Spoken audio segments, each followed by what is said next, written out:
It all started innocuously enough, the kind of thing you brush off at first. I didn't think much of it in the beginning. I was coming home late after a long day at work, the kind of day that makes your head pound and your legs ache. I got off the bus and felt that familiar exhaustion settle in, the craving for my bed almost overwhelming. The streetlights were flickering as I stepped off the bus. A man in a dark hoodie was leaning against one of the lampposts near my apartment building. I'd seen him there before a few times, actually, always in the same spot, always at the same time, and always wearing that same black hoodie with the hood pulled up. But it was late, and my mind was foggy with fatigue, so I didn't pay much attention. People loiter outside buildings all the time, right? I passed him without a second thought, fumbled with my keys as I approached the building, and finally made my way inside.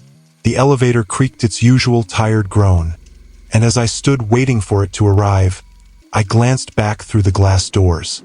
He was still standing there, still leaning against that lamp post. His head was tilted slightly, as if watching me through the shadows. I felt a flicker of unease, but shook it off. I'd been living in the city for years now. I'd seen stranger things. Once inside my apartment, I locked the door, did my usual checks to make sure all the windows were secure, and eventually collapsed into bed. That night, I told myself he was just some random guy. Maybe he was waiting for someone or just needed a place to stand and think.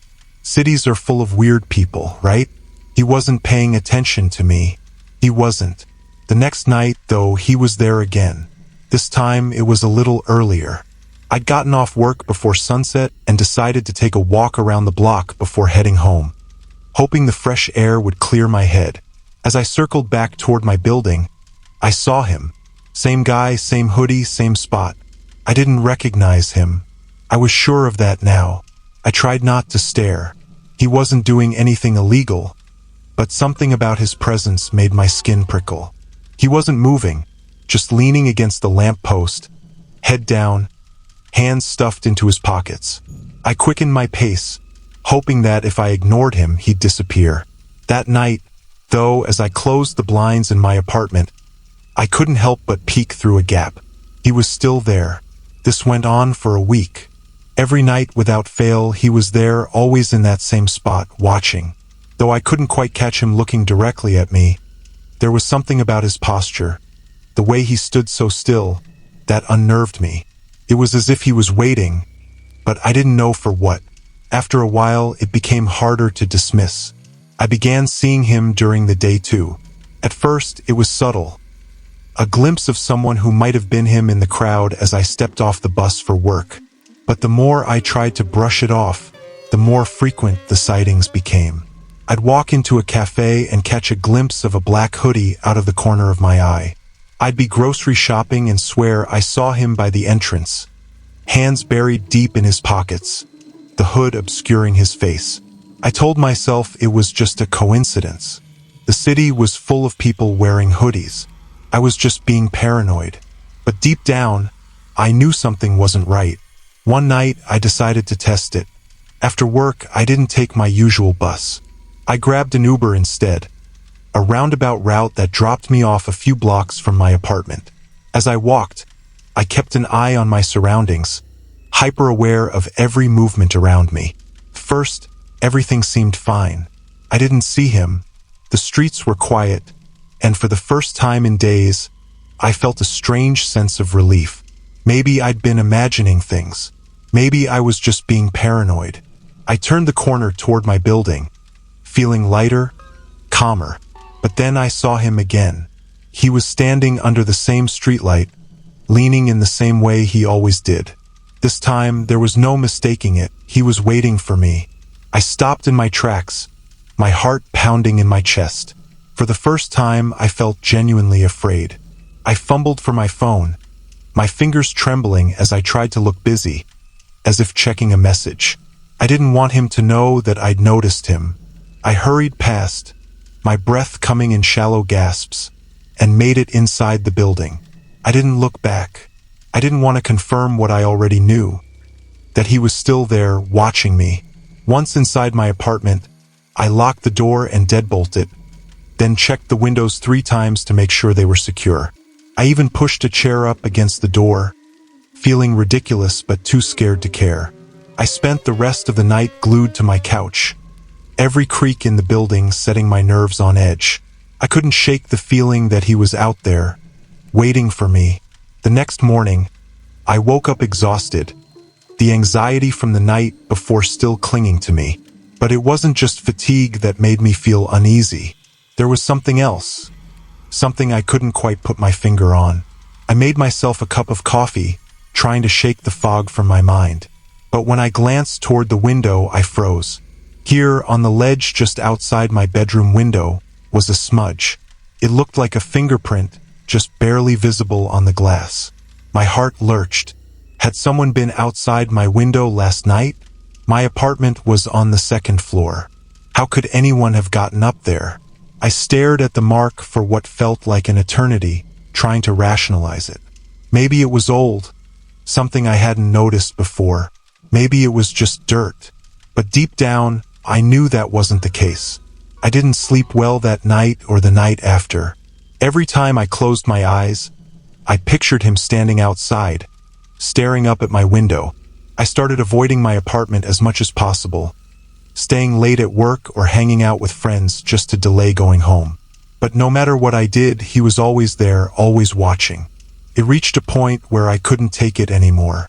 I went to the police. I explained everything. The man in the hoodie, how he was always there, how I'd seen him outside my window. They listened politely, nodding in all the right places, but I could tell they didn't take me seriously. "We'll keep an eye on it," the officer said, handing me a card. "But unless he's done something illegal, there's not much we can do." I left the station feeling more helpless than ever. They didn't understand. No one did. I wasn't imagining things. He was real and he was getting closer. A few days later, I came home late again. The streets were quieter than usual, an eerie calm hanging in the air. I approached my building, scanning the area for him. But for the first time in weeks, he wasn't there. Relief flooded through me, but it was short-lived. As I reached for my keys, I felt a presence behind me. I turned slowly, my heart hammering in my chest. He was standing there, just a few feet away. I could see his face now, his features finally visible under the dim glow of the streetlight. His eyes were cold, empty, like he was looking right through me. And for the first time, I realized how tall he was. Taller than I'd thought, his broad frame looming over me. For a moment, neither of us moved. The world seemed to shrink, the space between us suffocating. My throat went dry, and my hands shook as I fumbled for my phone. But before I could dial, he turned and walked away. Just like that, he disappeared into the shadows, as if he'd never been there at all. I stood there for what felt like an eternity, my body frozen in place. When I finally made it inside, I locked the door and slid down to the floor, my back against the wood. I stayed like that for hours, my mind racing, unable to comprehend what had just happened. The next day, I installed a security camera outside my door.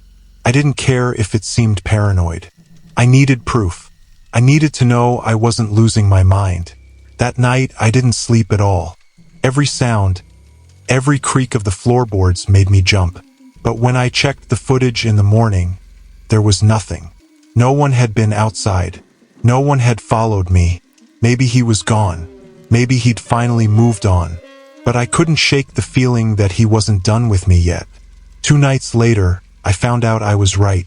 I was lying in bed, staring at the ceiling, when I heard it, the soft crunch of footsteps outside. My heart raced as I sat up, straining to hear. There it was again, slow, deliberate footsteps, coming from right outside my window. I grabbed my phone, dialing 911 with trembling fingers, but the line was dead. No service. Panic surged through me as I bolted out of bed and crept toward the window. I peeked through the blinds, and there he was, standing directly under the streetlight across the road, staring up at my window.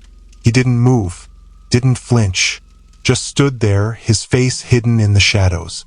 I stepped back, my breath catching in my throat. I was about to run to the door when I heard it. A knock.